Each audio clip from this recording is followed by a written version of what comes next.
회의처치 신재용 목사입니다. 오늘 말씀은 전도서 3장 4절에서 11절입니다. 울 때가 있고 웃을 때가 있으며 슬퍼할 때가 있고 춤출 때가 있으며 돌을 던져버릴 때가 있고 돌을 거둘 때가 있으며 안을 때가 있고 안는 일을 멀리할 때가 있으며 찾을 때가 있고 잃을 때가 있으며 지킬 때가 있고 버릴 때가 있으며 찢을 때가 있고 꿰맬 때가 있으며 잠잠할 때가 있고 말할 때가 있으며 사랑할 때가 있고 미워할 때가 있으며 전쟁할 때가 있고 평화할 때가 있느니라. 일하는 자가 그의 수고로 말미암아 무슨 이익이 있으랴. 하나님이 인생들에게 노고를 주사 애쓰게 하신 것을 내가 보았노라. 하나님이 모든 것을 지으시되 때를 따라 아름답게 하셨고 또 사람들에게는 영혼을 사모하는 마음을 주셨느니라. 그러나 하나님이 하시는 일의 시종을 사람으로 측량할 수 없게 하셨도다. 아멘. 조절이라는 제목의 말씀 전하겠습니다. 하나님이 주관하시는 시간에는 좋은 시간도 있고 안 좋은 시간도 있어요. 오늘 말씀 본 것처럼 울 때가 있고 웃을 때가 있고 찾을 때가 있으면 또 잃어버릴 때도 있습니다. 그런데 안 좋은 시간이든 좋은 시간이든 어떤 시간이든 모든 시간을 은혜롭게 만드실 수 있대요. 어떻게 그렇게 하실까요? 하나님은 더 주실 때가 있고요, 안 주실 때가 있습니다. 엘리사의 제자들이 들호박으로 요리를 만들어서 먹었는데 거기에 독이 있었어요. 그때 엘리사가 열왕기하 4장 41절을 보면 가루를 가져오라 하여 솥에 던지고 이르되 퍼다가 무리에게 주어 먹게 하라 하매 이에 솥 가운데 독이 없어지니라. 어떤 가루를 넣었는데 독이 없어졌대요. 그래서 먹을 수 있게 됐어요. 어떤 가루였을까요? 엘리사만 갖고 있던 어떤 마법의 만능 마법의 가루였을까요? 그게 아닐 거예요. 아마 밀가루 같은 식용 가루였을 거예요. 엘리사가 독을 해결한 방법은 가루를 많이 넣어서 독을 해독한 게 아니라 희석시킨 거예요. 다른 걸 독을 빼낸 게 아니라 다른 걸 많이 넣어서 농도를 낮춘 거예요. 그래서 먹을만 한 게 한 거예요. 하나님이 우리의 어려움을 그대로 두시면서 없어졌으면 하는 이 어려움을 그대로 두시면서 해결할 때가 있습니다. 그게 뭐냐면 은혜와 사랑을 우리의 삶 가운데 많이 부어주세요. 그래서 그 어려움을 희석시키세요. 독은 분명히 있습니다. 어려움도 분명히 있어요. 그런데 거기에 은혜를 많이 주셔서 농도를 낮춰 주셔서 안 느껴지게 하는 거예요. 그게 나에게 더 이상 문제가 아니게 하시는 거예요. 문제는 분명히 있는데, 그러면 없애주셔도 참 좋을 텐데 왜 굳이 없애주지 않으실까요? 국이 짜면 맛이 없어요. 근데 물을 타면 그 짠맛만 잡으면 맛있어집니다. 맛을 버리는 소금이 맛을 내는 소금으로 변하는 거예요. 어려움을 그냥 두시겠다라는 건 거기에 은혜를 많이 더해서 농도만 조절해서 그걸 쓰시겠다는 거예요. 걱정이 많은 사람이 은혜를 많이 받으면 신중한 사람으로 변하더라고요. 열등감이 많은 사람이 은혜를 많이 받잖아요. 그 농도가 조절되잖아요. 열정으로 변하더라고요. 약한 사람이 은혜를 많이 받으면 그 약함이 다 믿음으로 변해요. 하나님을 의지하고 하나님 바라보는 믿음으로 변해요. 그리고 그 은혜가 농도를 낮출 뿐만 아니라 그 어려움의 농도를 낮출 뿐만 아니라 나의 다른 모습도 성장시킵니다. 저는요 콜레스테롤이 높아가지고 오메가3를 막 먹고 있거든요. 근데 이 오메가3를 먹으면 눈도 좋아지고 머리도 좋아진다라는 거예요. 콜레스테롤의 농도를 낮추려고 먹고 있는데 그거를 먹으니까 다른 부분이 좋아지는 거예요. 하나님이 어려움을 그냥 두시고 은혜를 많이 주시는 건 그 은혜가 어려움의 농도를 낮출 뿐만 아니라 나의 다른 부분을 성장시켜 주거든요. 독과 같은 문제가 있다면 없애달라고만 하지 마세요. 은혜를 더 달라고 구해야만 합니다. 한계를 만났다면 한계의 크기보다 더 하나님을 찾는 거예요. 상처가 많으면 상처보다 더 많이 하나님께 기도하는 거예요. 은혜가 더 많아지면 그게 아무렇지 않게 됩니다. 그리고 그 많은 은혜가 나를 더 성장시키는 거예요. 이 일이 있고 나서 엘리사와 제자들에게 누가 보리떡이랑 채소를 갖다 주는데 사람은 100명이었어요. 근데 보리떡이 20개. 너무나 양이 적죠. 그런데 먹고 남았대요. 이걸 먹었는데 남았대요. 그러면 오병이어 때처럼 음식이 많이 불어난 걸까요? 아닙니다. 말씀에 불어났다, 12강, 오병이어는 12강주리가 남았잖아요. 그 불어난 게 확실하잖아요. 근데 그 말씀에는 불어났다라는 말이 안 나옵니다. 하나님은 오병이어처럼 음식이 많아지게 하셔서 해결하실 때도 있는데 적은 음식으로도 배부르게 하실 수 있는 능력이 있으신 거예요. 이건 음식이 12강지 오병이어처럼 12강주가 남아질 정도로 많아진 게 아니라 적게 먹었는데도 배부르게 만드신 거예요. 그런데 음식이 남았대요. 그러면 불어난 증거가 아닐까요? 아니에요. 오히려 얼마나 적은 음식으로도 배부르게 하셨으면 음식이 남을 정도였을까라고 우리가 바라봐야 되는 거예요. 어려움을 없애주지 않으면서 은혜를 많이 주심으로 어려움을 해결하신 하나님은 많아졌으면 하는 것을 많아지지 않게 하시면서 어려움을 해결하십니다. 그 조금으로도 충분하게 하세요. 나는 돈이 많고 능력이 많고 시간이 많아야 할 수 있다라고 생각을 해요. 그래서 많아지길 원합니다. 근데 하나님은 그 조금으로도 충분히 이루실 수 있는 능력이 있다는 거예요. 나는 저기 합격되어야 내 꿈을 이룰 수 있다고 생각하지만 하나님은 그거 아니어도 내 꿈을 이룰 수 있는 능력이 있으시다는 거예요. 돕는 사람이 많아야 이 일을 쉽게 할 수 있다라고 생각하지만 하나님은 돕는 사람이 없어도 하나님이 직접 도우셔서 그 일을 이루실 수 있다라고 우리가 믿어야만 합니다. 내 약함과 이 상황으로도 계획을 이룰 수 있다라고 믿어야 돼요. 이것처럼 하나님은 더 주실 때가 있고 안 주실 때가 있어요. 하지만 그 모든 때를 하나님의 방식으로 아름답게 만들어 주십니다. 그리고 하나님은요, 지금 하실 때가 있고 지체하실 때가 있어요. 여러분, 우리가 죄를 지으면 죄에 대한 보응을 하나님은 지체하실까요? 아니면 지금 하실까요? 지체하시면 좋겠죠. 근데 지금 하시겠대요. 신명기 7장 10절을 보면 자기를 미워하는 자에게 지체하지 아니하시고 당장에 그에게 보응하시느니라. 고난의 제거는 지금 하실까요? 지체하실까요? 지금 하시면 참 좋겠죠. 지체하시겠대요. 신명기 7장 22절을 보면 이 민족들을 내 앞에서 조금씩 쫓아내시리니 너는 그들을 급히 멸하지 말라. 이스라엘이 들어갈 땅에 살고 있는 자들을 바로 그냥 다 한꺼번에 쫓아내시면 좋겠는데 조금씩 하시겠대요. 우리의 바람과 다릅니다. 왜 이렇게 하실까요? 여러분, 하나님의 사랑은 무조건입니다. 내가 너를 사랑하려면 너에게 죄가 하나도 없어야 돼, 이런 거 없어요. 나는 이런 사람만 사랑해, 이런 거 없습니다. 하나님의 사랑은 무조건이에요. 조건을 다 없애셨어요. 그런데 아닌 것 같기도 해요. 말씀을 보면 내가 너한테 복 주려면 네가 내 모든 법도와 규례를 다 지켜야 내가 너한테 복 주고 너 형통할 거야 라는 말씀이 있거든요. 조건적이지 않아요? 너무나 조건적이에요. 복을 받으려면 진입장벽이 너무 높아요. 그런데 여러분, 여전히 무조건입니다. 진입장벽 자체가 없는 거예요. 왜냐하면 가장 큰 복이 뭐냐면 하나님의 말씀대로 살아가는 삶 자체거든요. 그래서 그 말씀대로 살아가는 것 자체, 그 말씀을 지키는 것 자체가 이미 복을 받은 거예요. 복을 주시겠다는 거예요. 무조건인 거예요. 우리는 복의 기준을 바꿔야 돼요. 말씀대로 사는 게 복입니다. 예배를 드려서 복을 받는 게 아니에요. 예배 드리는 게 복인 거예요. 기도를 드려서 뭐 복을 받는다가 아닙니다. 기도를 드리는 게 복이에요. 믿어서 복을 받는 게 아니라 믿는 것 자체가 복이라는 거예요. 뭔가를 얻으려고 믿는 게 아니라 믿는 것 자체가 목적이 되어야 돼요. 그러면 이게 왜 복일까요? 믿어서 뭔가 변화가 있어야 복이지. 그래야 하나님 믿는 어떤 효능감을 느끼는 거지. 왜 아무것도 없는데 말씀을 그냥 지키는 것 뿐인데 왜 이게 복일까요? 빅피처라는 소설에 벤이 굉장히 성공한 변호사인데 원래 꿈은 사진작가였어요. 어느 날 아내가 바람을 피는데 그 내연남이랑 싸우다가 게리라는 사람인데 이 사람을 죽이게 됩니다.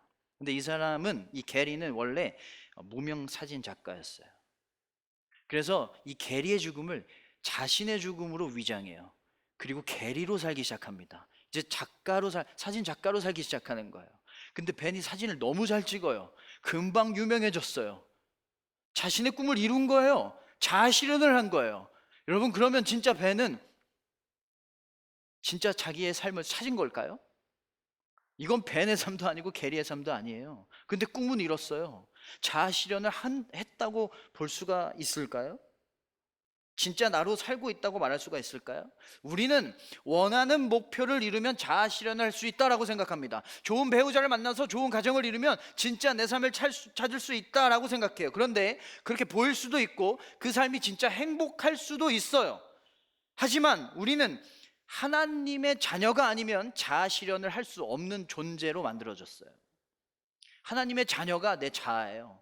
그거를 해야만 자아실현을 할 수가 있는 거예요. 말씀대로 살지 않으면 진짜 내 삶이 아닌 거예요. 말씀대로 사는 게 진짜 나예요. 그래서 말씀대로 사는 게 진짜 복일 수밖에 없어요.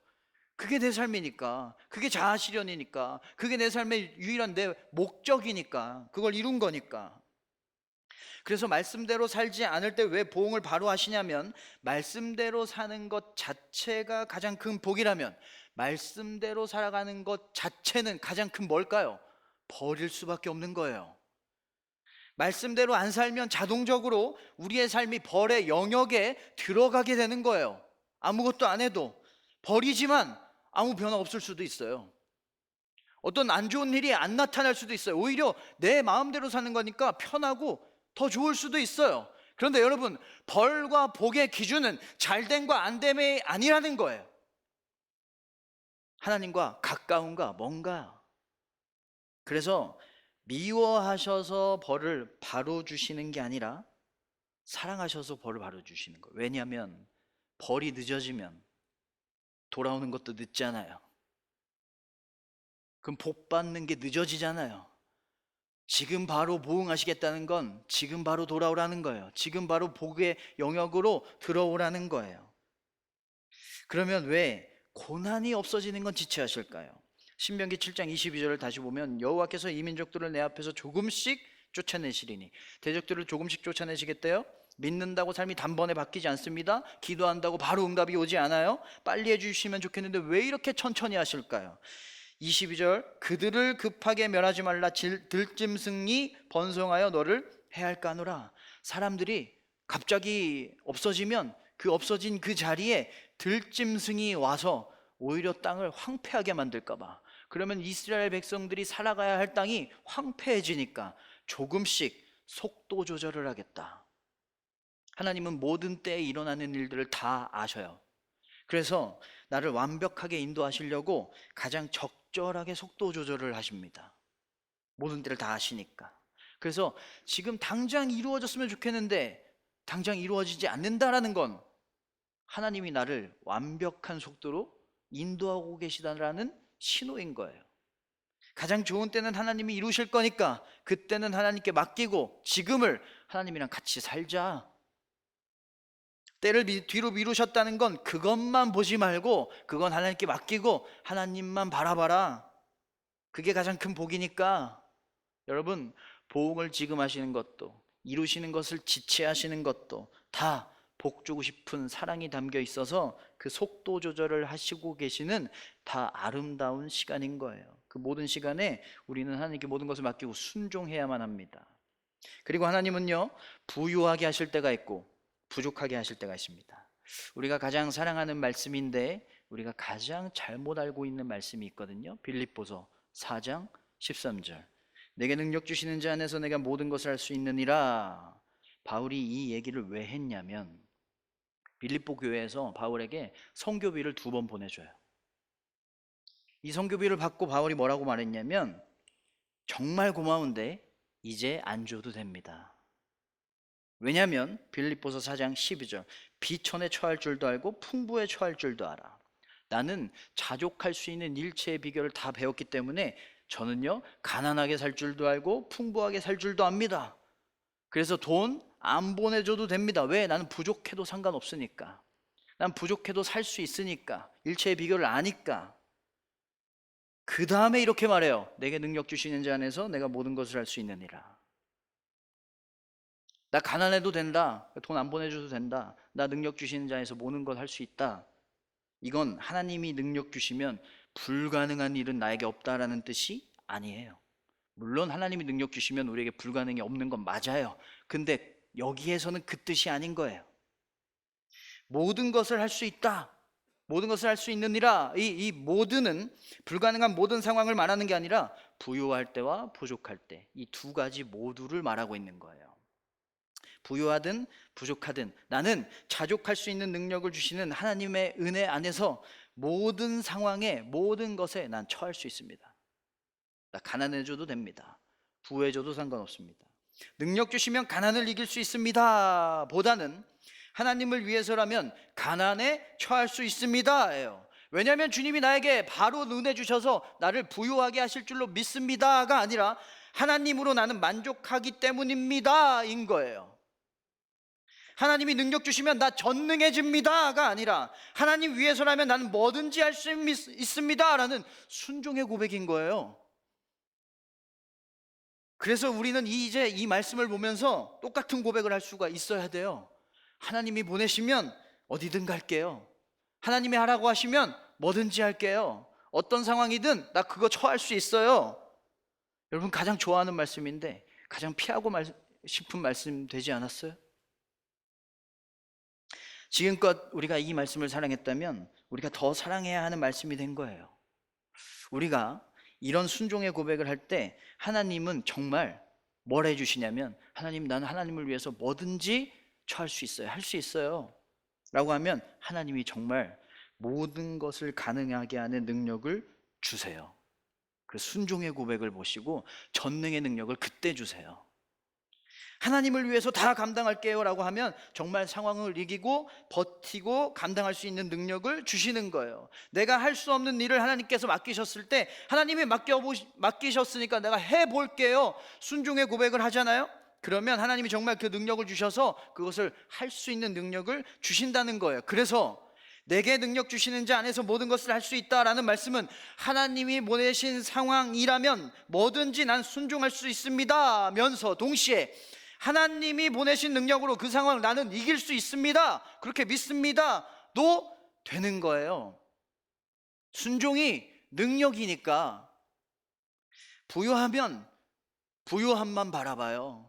거기에만 만족을 해요. 부유해서 내가 만족해요. 하나님으로 만족하는 게 아니라. 부족하면 부족함만 바라봐요. 언제 부유해지는지 생각해요. 만족을 못해요. 부유하든 부족하든 하나님께만 만족하는 거예요. 하나님만 바라봐야 돼요. 이게 바울이 부유하든 부족하든 모든 시간을 은혜의 시간으로 바꾼 일체의 비결이었어요. 하나님 한 분으로 만족하는 거. 하나님은 우리의 삶을 가장 아름답고 거룩하고 온전한 하나님의 자녀로 만들어 주시기 위해서 우리의 삶을 조절하세요. 찾을 때가 있고 잃을 때가 있대요. 웃을 때가 있고 울 때가 있대요. 그것처럼 더 주실 때가 있고 안 주실 때가 있어요. 우리의 어려움을 농도를 조절하세요. 어려움의 농도를 조절하세요. 지금 하실 때가 있고 지체하실 때가 있어요. 그래서 완벽한 때에 맞춰서 때로는 갑자기, 때로는 느리게 속도를 조절하세요. 완벽한 때에 하나님의 은혜를, 하나님의 계획을 이루어 주시려고. 그리고 부유하게 하실 때가 있고 부족하게 하실 때가 있어요. 하나님으로만 만족하게 하시려고 우리의 소유를 조절하세요. 이 조절하심에, 이 완벽한 조절하심에 맡기면서 살아가는 게 가장 온전한 하나님 자녀의 삶인 거예요. 이게 완벽한 삶인 거예요.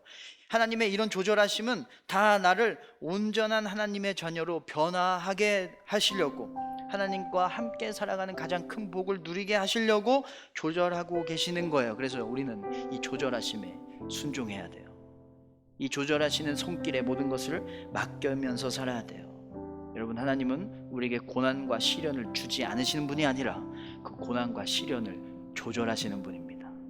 그래서 내 삶이 더욱더 하나님의 자녀로 완전해 나아가는 것을 꿈꾸시며 소망하시며 그 삶으로 우리를 인도하시는 분이에요. 이 완벽한 조절에 온전한 순종으로 모든 때를 아름다운 은혜의 때로 살아가는 우리가 모두가 되기를 주님의 이름으로 축원합니다.